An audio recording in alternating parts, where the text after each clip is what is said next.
As I said in the beginning of the Mass, we've gathered today and this morning to reflect on the last Sunday, invariably taking our minds to the end of time. Next Sunday being the 34th Sunday of the year, which is supposed to be the last Sunday of the year, we'll be celebrating Christ the King. So our reflection that day will center on our Lord Jesus Christ, the King of the universe. And that is why on a day like this, both the first reading and the second reading take our minds to the end of time. In the first reading, we are meant to understand that on that last day, resurrection will occur. Every person, everybody will be raised. But some will be raised to have themselves blamed by not occupying a favorable position. But some will be raised, rejoicing because they will shine out according to that Daniel 12:3, like the stars.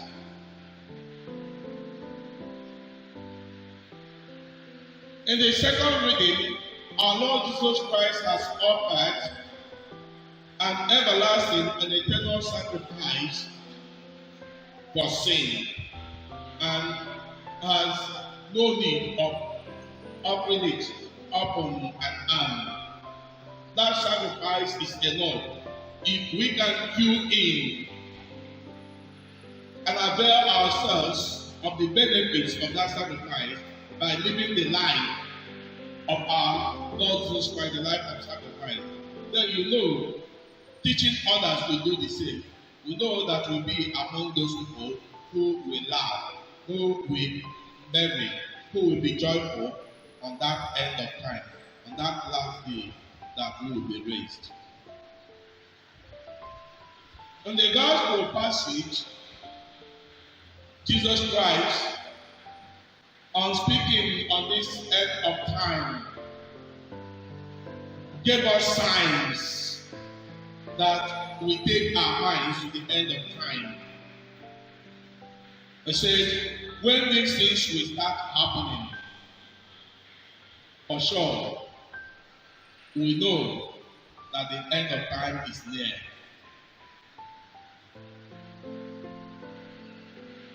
But he quickly asserted that no one knows the hour, not even the angel or the Son of Man. Only God knows the hour. And that is why I've chosen for our theme this morning, no one knows the time. That is what we are reflecting on. No one knows the time. If you know, you can tell us.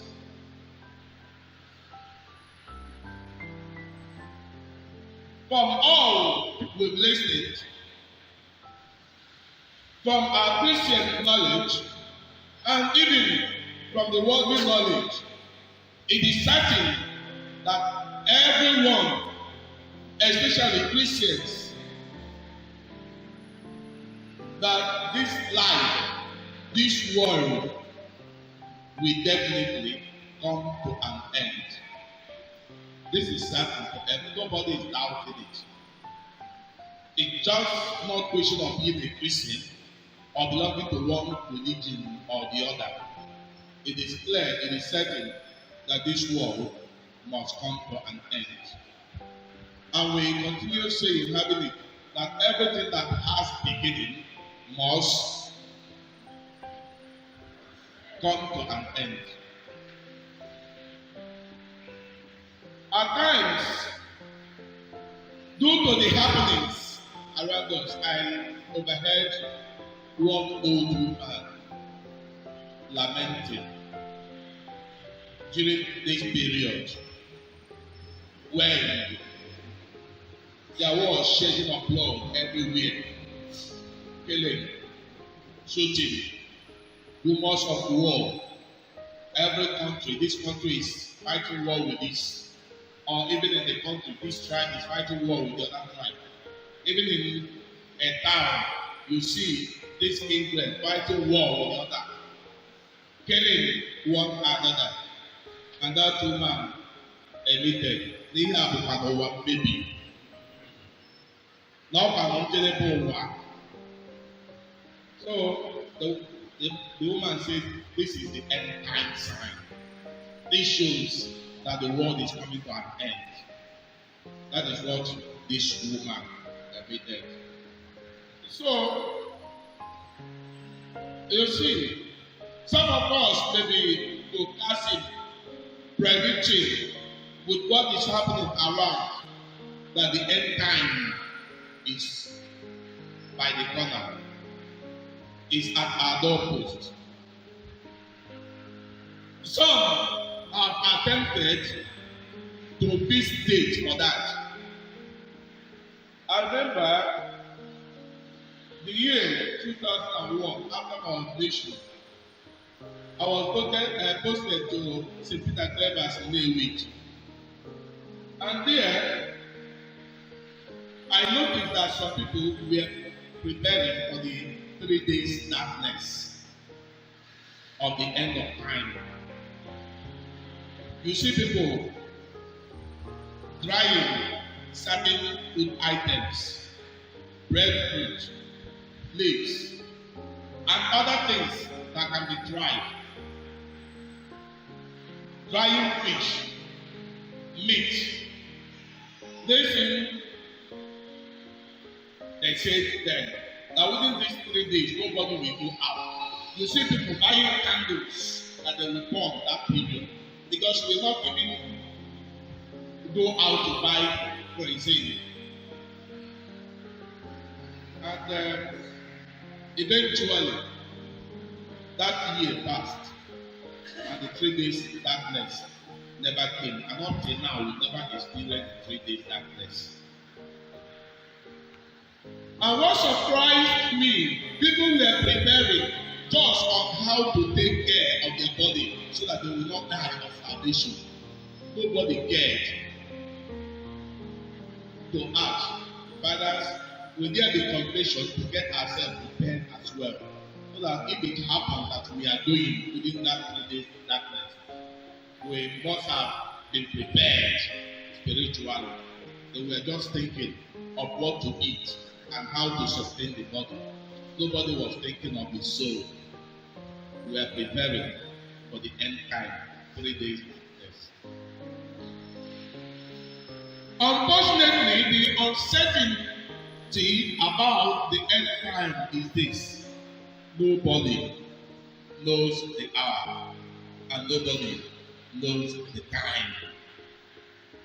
Nobody knows the hour, and nobody knows the time.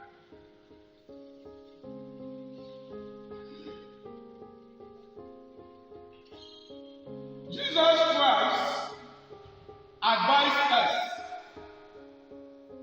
that instead of engaging ourselves in the fanciful calculation of dates regarding the end of the world, we should live a life of commitment. at this present moment. What is necessary is not just counting or acting or waiting for any person to prophesy or predict the day or date of the end of the world. It will be a wasted venture. But rather we are called to live the life. To live that life. Life of commitment. Commitment to the calling. Commitment to the vocation. The life that will prepare us. And that lastly, when we are raised. And that is the only way we can stay awake.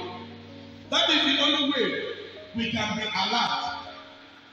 So as to overcome the uncertainty of the end of time. If you are living the life, if you are being committed to your Christian calling, you see that you have no business with when it will come. Anytime it comes, you are there. One of the saints was asked as he was playing the game chess, and it was asked, if it turns that you are informed that you are dying in the next moment, what will you do? He said, I will continue playing this my chess, this my game. That is what the person. I will continue playing this my game. If you are asked now in this church that you are going to die the next 5 minutes, what will you do? Will you keep on sitting here listening to the preaching? Or will you run out to go and look for a priest who will administer the last sacrament of confession to you? Or will you run to your home to go and put your home in order? Or will you run out in search of your enemy to go and reconcile with that person? Are you ready? That is the question of ours. And that is what Jesus Christ is telling us. Do not confine yourself. Action for the day. Action for the date of the end of time. Set that image and use it to get yourself prepared. Get yourself ready for the end of time. My dear people, the only lasting readiness is unconditionally required of us. We must wonder of these points. In getting ourselves ready, in the unconditional requirement, then let us get ourselves updated with what we must be doing in order to be ready for the end of time, in order to be ready for the judgment, in order to be ready for our own life, the heavenly Jerusalem. And having gone through the reflection, one of the authors who shared on today's reflection, these points are open down for you to reflect about with me. Use it to examine your life. Use it to evaluate your life and know if really you are ready for that end of time. Number one point, have you felt hungry lately? Presently, when last did you care for those who don't have anything on the table to eat up? Some of these points are taken from Matthew 25. The things that will constitute our judgment, the things will be brought up on the last day.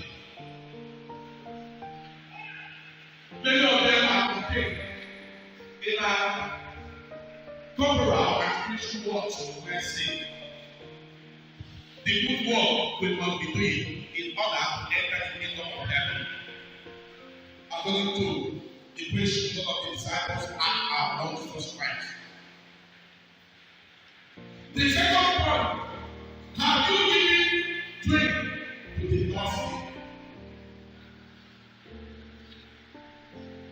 People will tell you, yes or no, only do you answer. And at the end, you destroy yourself. You know the yes and the no. Which one are ours? Our strangers welcome in your life at home or your gathering. Strangers are welcome in your life. How do you see strangers? What and what is your attitude towards them? Are they welcome in your home? Are they welcome in your community, in your gathering? It's the question you ask yourself. Another point, what provisions have you made for God in the naked and shelter in the wilderness? What provision? The naked and the homeless. Have you given them shelter? Have you been clothing the naked? The good things you must be doing in order to be saved from that kind of time. Our programs for visiting the sick and the imprisoned working well.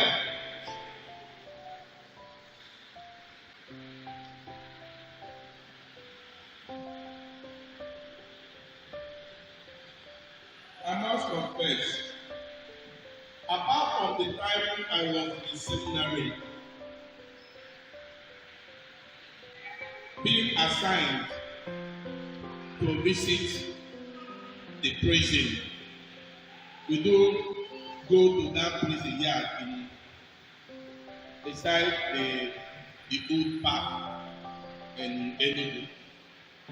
After my ordination, I can't imagine when I visited prison yard. I don't know the reason. I thought of hospital visitation. I know I have been doing that.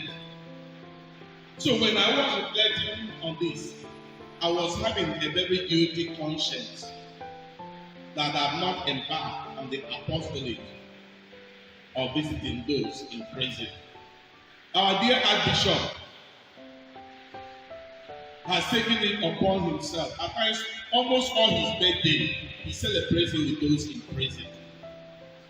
And it dawned on me that I may give it a second thought. I will call the father is who is in charge of Bartholomew, who is in charge of prison, to know how they are visiting out. Because I was taught when I get to this place, I noticed I've not been visiting those in prison. Those days when we go there, we discuss with them, we encourage them, we teach them catechism. Some of them receive their first Holy Communion. Some of them get converted there. And at times you see some of them are there because they have no person to speak for them.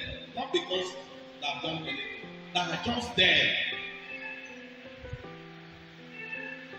So you should ask yourself this question. How often have you visited the sick ones? And how often have you been going to the prison yard to visit our brothers and sisters who are there? Do you worship God in spirit and truth?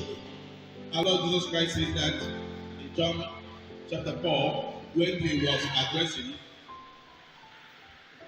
the woman of Samaria, the Samaritan woman. The time shall come when those who worship God will worship in spirit and truth. When we talk of worshiping in spirit and truth, and I look at my parishioners, I laugh. Because we are part of it. We are part from it. I am the part of worshiping in spirit and truth. Okay, Nigeria, mega mega. Okay, Nigeria will show up. Okay, Naka, the double nine Naka. We are not worshiping God in spirit and truth. Also, the Uche, the Apostle Master, no man, one of those children on our man. The time I go and issue, that is it. Although last year, no car, did they make an even more the issue? About me, I don't know the top. You can prove it. I don't know the top. If not, get to go do this thing when the when I come now. Get my mother for the Lord. So we must ask ourselves that question: do you worship God really in spirit and truth? Another question you may ask yourself: have you been building up one another with words of encouragement and truth? St. Paul will say, encourage one another. When the person is confused, when the person is faced with ordeal, when the person is faced with challenges, how do we encourage that person?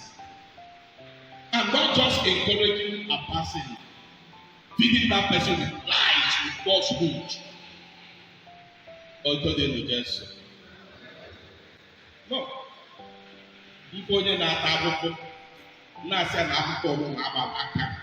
Don't worry, I'm gonna be here. It's that encouragement of truth. That is feeding the person with falsehood. Mmadụ ole na-agwa nwanne ya eziokwu. Ndị Igbo si na ọyịma aka m agwa gị abụghị ezigbo ọyị. Ihe bụ ezigbo ọyị bụ gịnị? Ọyịma agwa ga-agwa.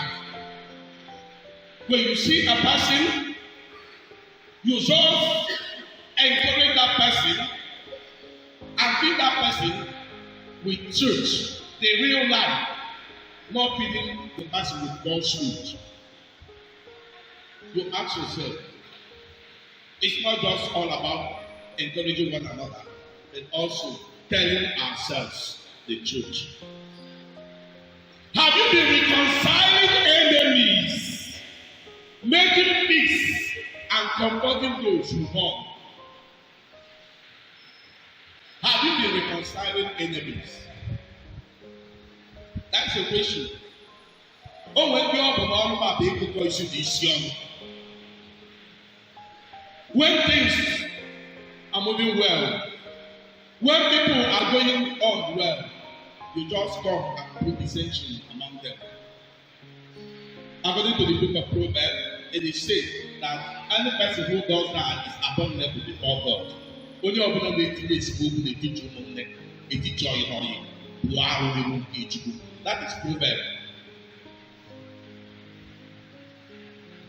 So we should be agents of reconciliation between one another, between families, between enemies. Have we been doing that?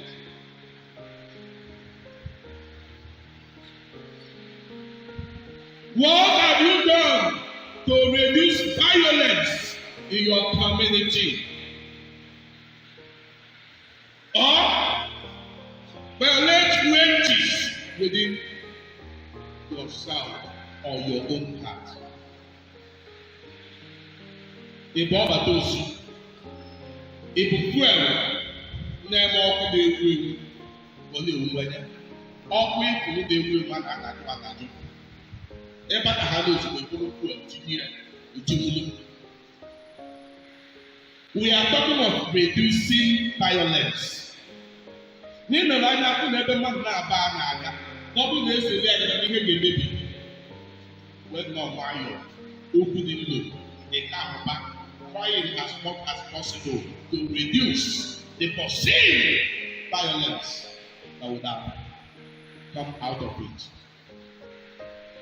Within yourself, when you are boiling, how do you control the violent rage brought within you so as not to burst and act in such a way that you will damage lives, consciences, or even minds? In what ways have you hungered and thirsted for justice and not sought vengeance?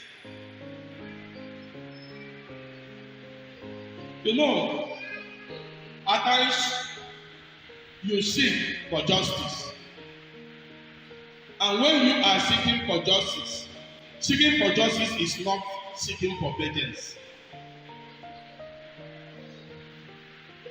Oge niile mmụọ ọgọ na-abụ ka mkpọrọ onye a na-eme ihe dị etu a. So why na mmewele ya? Most of us na-abụ although they know just when you feel a person never treated you well. Maybe I heard from one person who was telling me the reason why he was treating his uncle and the cousins the way he treated them or he was treating them. When I confronted him, he said, "Look, father, when my father died, my uncle seized everything that my father labored for and never cared for our education, never cared for what we will be in the future. My mother kept on struggling, suffering. Thanks for the grace of God. Today, I need to then remember expect. This is the time I should pay you back." That is the life of some of us. The life of some of us. Since God has helped you out, since God has raised you, since God has placed you in a position, you see it that the way you will repay God back is to revenge. All you have to deny. Is that Christianity? Is that Christianity? Is that what Jesus Christ taught? Jesus Christ, who was on the cross and said, "Father, forgive them, for they know not what they are doing."